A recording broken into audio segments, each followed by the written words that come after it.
එතකොට මේකෙදී කතා කරන්න යන්නේ පොඩි ප්‍රූෆ් ටිකක් කතා කරන්න තියෙන්නේ. එතකොට මේකේ තියෙන්නේ first trees leftmost and rightmost derivations කියලා. හරිද?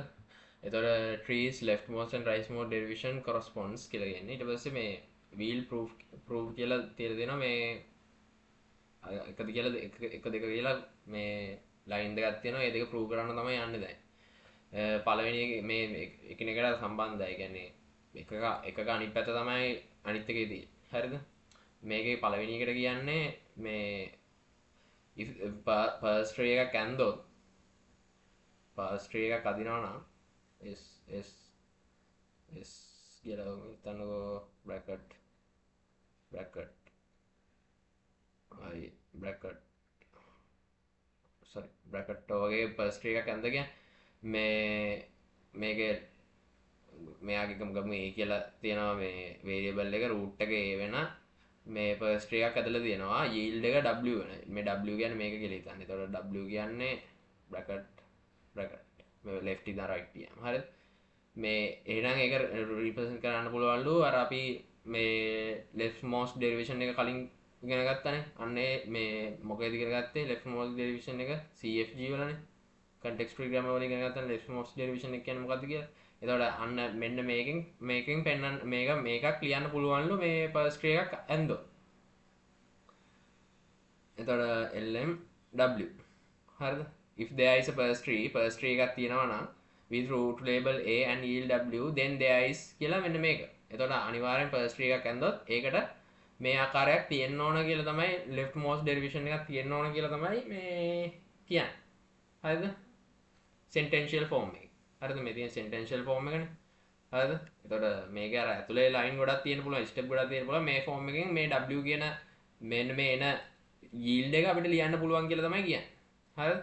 එතකොට ඒකෙම අනිත් පැත්ත කියනවා if there is මේ sentential form එකෙන් මෙහෙම එකක් තියෙනවා නම් w කියලා string එකක් then there is a first tree with root a and yield w. අරගෙම අනිත් පැත්ත. මුලින් කියන්නේ මේ first tree එකක් මේ root එක a yield එක w වෙන එකක් තියෙනවා නම් sentential form එක ලියන්න පුළුවන්. දැන් කියන sentential form එකෙන් තියෙනවා නම් first tree එකක් අදින්න පුළුවන් root එක a සහ yield එක w වෙන එක. ඔන්න ඔය දෙක ඔප්පු කරන්න තමයි තියෙන්නේ. මේ එකක අනිත් පැත්ත තියෙන්නේ. හරිද? හරිද? තේරුණාද දන්නේ නැහැ. හරිද? පළවෙනි එකේ කාරණාවේ රිවර්ස් එක තමයි දෙවෙනි එකේදී. හරිද? හරි ඒ දෙක ඔප්පු කරමු දැන්. හරි ඊළඟට තියෙනවා ඊළඟ ස්ලයිඩ් එකේ මේ ප්‍රූෆ් එක. ප්‍රූෆ් පාර්ට් 1 කියන්නේ පළවෙනි කොටසේ ප්‍රූෆ් එක තමයි මේ තියෙන්නේ. ඒ කියන්නේ ෆර්ස්ට් ට්‍රී එකක් තියනවා නම් ඒක ලියන්න පුළුවන් සෙන්ටෙන්ෂල් ෆෝම් එකේ. හරිද? ඒක තමයි පෙන්නන්නේ යන්නේ. එතකොට මේ පළවෙනි කොටසේ තියෙන්නේ හයිට් එක මේ ට්‍රී එකේ හයිට් එක එකයි. හරිද? හයිට් එක එකයි. එතකොට height එක කියන්නේ length of the longest path from the root. root එකේ ඉඳන් තියෙන longest path එක තමයි tree එක height එක කියන්නේ. අර අපිට trees උගන්වනකොට data structures වල කරා මතක ඇති මං හිතන්නේ.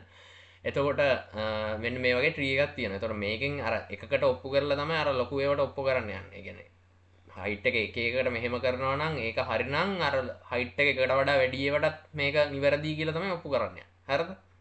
මේකේ ප්‍රායෝගික ප්‍රශ්න අහනේදීම නම් මට එච්චර හිතා ගන්න අමාරුයි. ඒ වුණාට මම proof එක කරන්න.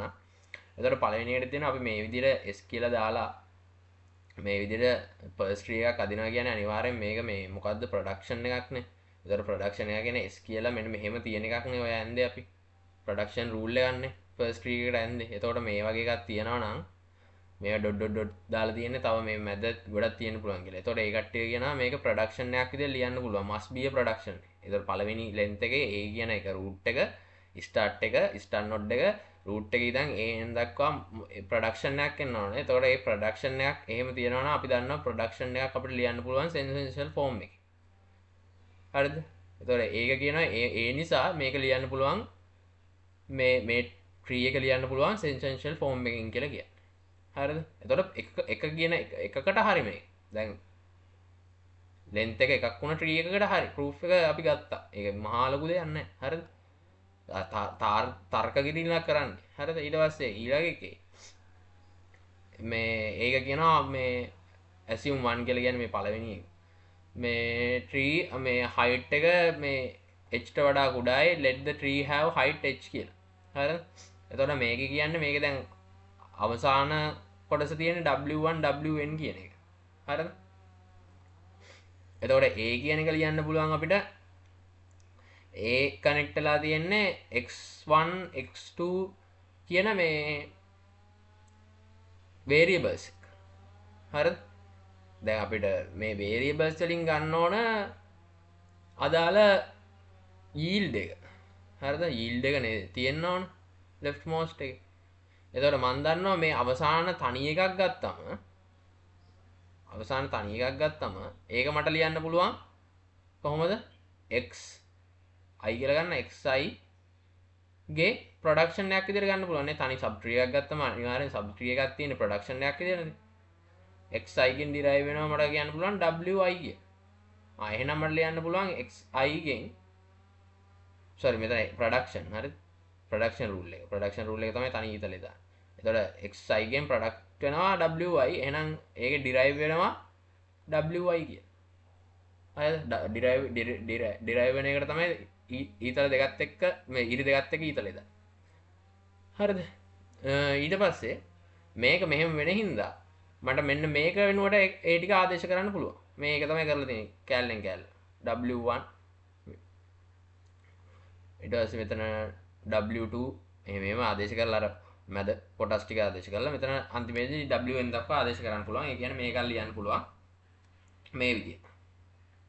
leftmost W1 ඉඳන් .wn දක්වා. ඔහොම ලියන්න පුළුවන්. හරිද? එතකොට පළවෙනි එකේ proof එක තමයි ඔය යන්නේ. හරිද? මේක තමයි ලියලා තියෙන්නේ. derive වෙන එක. මෙහෙම ලියන්න පුළුවන් xi කියන එක. හරි. ඇයි එහෙම ලියන්න පුළුවන් උනේ? අර තනි කොටසකට තනි length එකක් වෙන එකකට අපිට මේක ගන්න පුළුවන්. ඒ හින්දා මෙයා සැලකුවාට පස්සේ මේ කොටසට xi එනවා. xi අතර සම්බන්ධතාවයක් wi එකක් තියෙනවා මේ leaf node එක. එහෙනම් ඒ දෙක සමාන කරලා මට sentential form එකේ ලියන්න පුළුවන්. හරිද? මම හිතනවා තේරුණා කියලා මේ. ඒතර මොකක් හරි අවුලක් තිබ්බොත් මේ පොඩි මැසේජ් එකක් දාන්න. හරි. දැන් තියෙන්නේ මේ අර proof දෙකකින් ඊළඟ proof එක. අපි proof දෙකක් තිබ්බනේ.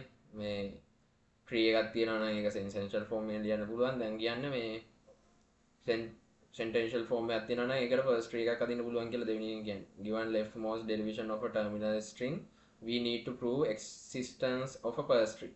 හරිද? ඒ කියන්නේ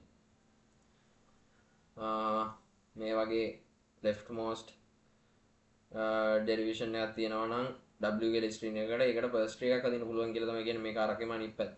හරිද? හරි අපි බලමු. හරි. ඊළඟ ස්ලයිඩ් එකේ කියන බේසික් එක ඒ කියන්නේ අර ඔක්කොම වගේ මේකෙත් අර තනි එකකට මුලින් මේ බලලා තමයි ඊළඟට අර මේ ප්‍රමාණයට යන්නේ. දැන් මේකෙදි බලන්නේ මේ මෙතනදි කියන්න ඕන මේ proof එක මේ රඳාපවතින length of derivation. හරිද? මේ length of මේ height of මේ tree එකේ නෙවෙයි length of derivation එක කොච්චර ප්‍රමාණයකට මේ දිගට යනවාද කියන එක මත පදනම් වෙලා තමයි proof එක ගොඩනගන්නේ. දැන් මේකේ one step derivation එකක් තමයි බලන්නේ. ඒ කියන්නේ එකයි තියෙන්නේ. හරිද? ඒ කියන්නේ අපි අර ගත්තොත් s කියන එක ගත්තොත් මෙහෙම. ඒ ටර්මිනල් එක ගන්න. මෙතනින් ඉවරයිනේ. recursive නෑනේ. ඊට පස්සේ s කියන එක ගන්න පුළුවන් තව අපිට 0 1 කියලා එකක් අපි කරා. හරිද? ඒතර ඔය වගේ මේ ගණන් දෙකක දෙකක්. හරිද? මේක a කියලා ගන්න එහෙනම්. a කියලා ගත්තොත් ඔය වගේ තියෙනවානේ. එතකොට මේක එකයිනේ තියෙන්නේ one step derivation එකනේ. එතකොට අපි දන්නවා මේක මේ one step derivation එක කියන්නේ මේක terminal එකක්. අනික මේකට කියන්න පුළුවන් තව මොකද්ද? මේ production rule එකක් නේ. තනි production rule එකක් නෙමෙයි. production rule එකක් නේ. එතකොට මේ production rule එකක් අනිවාර්යෙන් අපි දන්නවා. ඒකට තියෙන මොකද? then there must be a first tree. production rule එක නම් production rule එකකට first tree එකක් තියෙන්නම ඕන. එතකොට ඒක අපිට අදින්න පුළුවන් s කියලා දාලා ඔය විදිහට tree එකක් විදිහටනේ. හරි. එතකොට අපි දන්නවා එතකොට එහෙනම් මේක ලියන්න පුළුවන් අපිට මේක one step derivation එකක් නා. තනි එකක් නා. මේ sentential form එකෙන් කියන්නේ zero or more steps කියලා කියන්නේ නේ. එතකොට one step කියන එකත් අයිති වෙනවා එතකොට ඒක. තරු ලකුණ තිබ්බ කියලා මේක මේක ස්ටෙප් එකයිනේ තියෙන්නේ. එතකොට කොහෙද මේකයි මේ තරුවක් වැටෙන්නේ කියලා නෑ. zero or more step ඉඳ තරුව දාන්න පුළුවන් අපිට. හරිද? එතකොට leftmost derivation එකේදී one step derivation එකේදී අනිවාර්යෙන් මේක production rule එක. production rule එකකට අපිට අදින්න පුළුවන් first tree එකක්. එහෙනම් first tree එකක් අදින්න පුළුවන් නම් මේක පළවෙනි බේසිස් එකට හරිනේ සත්‍ය වෙනවා. හරිද? ඊට පස්සේ දැන් බලන්න ඕන මේ එකකට වඩා වැඩි ඒවටත් මේක හරිද කියලා. හරිද? හරි. මේක දැන් අර එක ස්ටෙප් එකකට අපි පෙන්නුවානේ. එතකොට මේක දැන් K පාත් වලට වෙන්නන්නේ K ස්ටෙප් ඩෙරිවේෂන් එකක් කරන්න යන්නේ. එතකොට මේකේ හරි සරලයි තියෙන දේ මේ මම හිතන්නේ මෙන්න මේ කොටස දෙපැත්ත මාරු වෙන්න ඕන. xi සමානයි wy කිය. හරිද? මේ එතකොට හරි xi කියන්නේ වේරියබල් එක wy කියන්නේ ටර්මිනල්. හරි. එතකොට මේක අර සාමාන්‍යයෙන් කියන්නේ ඒකෙන් පටන්ගෙන මෙයා යනවා x1 කියලා ඉතින් x1 වගේ ප්‍රොඩක්ෂන් රූල් ටික ගන්න. එතකොට මේ x2 ඔය විදිහට යනවා ප්‍රොඩක්ෂන් රූල් n සංඛ්‍යාව දක්වා යනවා. එතකොට මේවට වෙන වෙනම මේක මේ ෆස්ට් ට්‍රී එක අදින්න පුළුවන් එක ප්‍රොඩක්ෂන් රූල් එක. එතකොට ඒ වගේ මේක k ස්ටෙප් වලට කඩා ගන්නවා. එතකොට මේ xi ගෙන් ආයි වැදුනම මේ ටර්මිනල් එකකට w1 කියලා හරි w2 කියලා හරි. එතකොට මේක වෙනම ගත්තම මේක ආයි ප්‍රොඩක්ෂන් රූල් එකක්. මේක වෙනම ප්‍රොඩක්ෂන් රූල් එකක්. එතකොට ඒවට වෙන වෙනම ෆස්ට් ට්‍රීස් ඇද පල්ලයට යන්න පුළුවන්. හරිද? එතකොට එහෙම ගත්තම අපිට කියන්න පුළුවන් මේ මුළු එකට සම්පූර්ණ ෆස්ට් ට්‍රී එකක් අදින්න පුළුවන් කියලා. හරිද? මේ කියන්නේ w can be divided so the first portion is derived from x1 පළවෙනි portion එක next is derived from x2 so on කියලා. ඒ කියන්නේ දිගට එහෙම යනවා. හරි. එහෙම ගියාම අර සම්පූර්ණ ෆස්ට් ට්‍රී එක අදින්න පුළුවන් කියලා. මේක නිකන් අර මේ අපි ඔප්පු කිරීමක් කරන්නේ. මෙහෙම වෙනවා නම් මේක වෙන්න පුළුවන් කියලා. හරිද? හරි. එතකොට අර මෙතන අර හේතුව තියෙන අර මම අර දෙක මාරු කරන්න හේතුව මේ xi කියන වේරියබල් එකෙන් තමයි wy කියන මේ yield එක මේ බිල්ඩ් වෙලා තියෙන්නේ. හරිද? එතකොට මෙන්න මේ වගේ කෑලි කෑලි මේ වෙලා අන්තිමේට ෆස්ට් ට්‍රී එක අදින්න පුළුවන් කියලා තමයි ගන්න තියෙන්නේ. හරිද? ඒක තමයි ප්‍රූෆ් එක දෙවෙනි එකට. ඊළඟ ස්ලයිඩ් එකෙන් කියනවා මේ දැන් අපි කතා කරේ left most derivation එකටනේ right most derivation එකට කොහොමද කරන්නේ කියලා. එතකොට මේක මේ left most එකේ mirror image එකක් තමයි right most එක කියන්නේ. දැන් s කියලා ගත්තා, s කියලා ගත්තා. අක්කරි ගන්නකො මෙහෙම. s මේ විදිහට ගන්නකො. ඔය විදිහට තියෙන මොකක් හරි එකක් first tree එකක්. හරිද? එතකොට ඒකේ mirror image එක තමයි මේ කවුද මේ right most derivation එක. හරි.